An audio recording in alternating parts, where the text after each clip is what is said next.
Okay, pa mga bossing, dumating na siya. Ngayon lang. Pati yung mga accessories. Si Chokoy wala yun.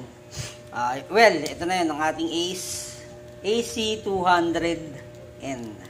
Tama ba yung sinabi ko? Yung ating amp, no? Na inantay pala. Ilang araw lang din. Nakuha natin sa AC Store, sa Lazada. Well, magkano lang siya? Pumatak lang ng 4,100 kasama yung 4,073 kasama yung shipping. Kasi 10,10 ko na, so may discount pa. Pero 4,000 na kanyang SRP. Yung other specs is papost ko na lang dyan sa link. At marami na rin naman nag-review nito. So, unbox lang muna natin sa ngayon. Well, basic specs muna tayo ni AC200SN pala. So, ayan yung kanyang basic specs. Yun nga, no? Maganda rito mga bosses. Saan nagustuhan ko, no? Meron siyang 99 DSP-FX, 32-bit, 40 Hz. Yun ang, dun ako na ano sa kanya eh. Dun ako na, kumbaga nagulumihanan. Dapat kasi LX20 ang project ko. So, since nobas to, ayos na rin to kung pang sounds lang naman sa bahay. No? Meron dito yung AC100SN. Medyo mas mababa ng konti. Pero ayos yung kung pang bahay nyo na naman. May bahan na dyan differential na. Nisipong ba ako.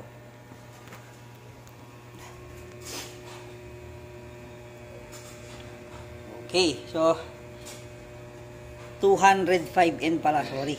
Mali pa ako. So yan, pag open nyo, siyempre meron ko yung unit manual. Dali at kaya magtanggal.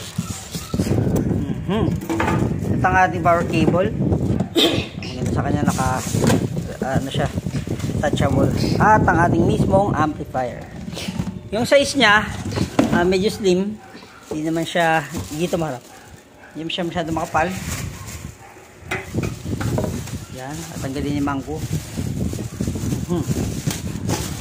Angat mo doon. Sinira niya na. Yun. At yun nga mga bossing. Ito yung kanyang likod. Well, meron tayo na dyan. Sa likod, yung antenna ng kanyang Bluetooth, kasi Bluetooth compatible na rin siya. So, napakalaki nga ng matitipid mo rito kasi hindi mo na kayang bumili ng mga ibang processor. So, may speak on din tayo, kaya bumili ako ng speak on dalawa. Then yung power output niya, fan and fan.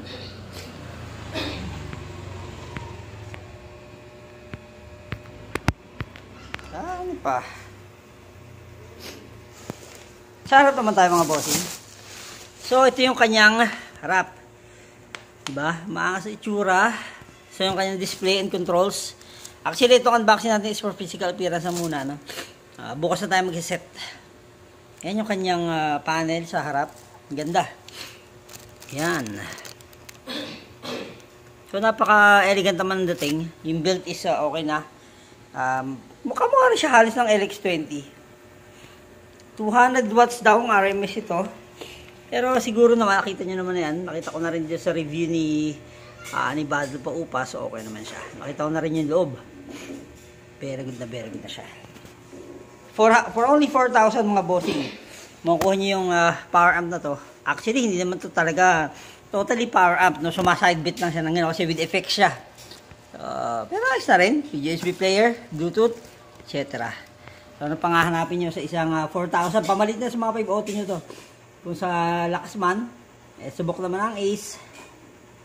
Actually, maganda yung mga labas nila ngayon. Within this power, this price range, sulit na to mga boss. So, tomorrow na lang natin testing. At hapon na. So, ayan yung kanyang model sa harap din. Panel ang pogi ng panel niya. Ang ganda tignan. Pero pang gagawin natin mga bossing. So, let's rock and roll. Abangan bukas.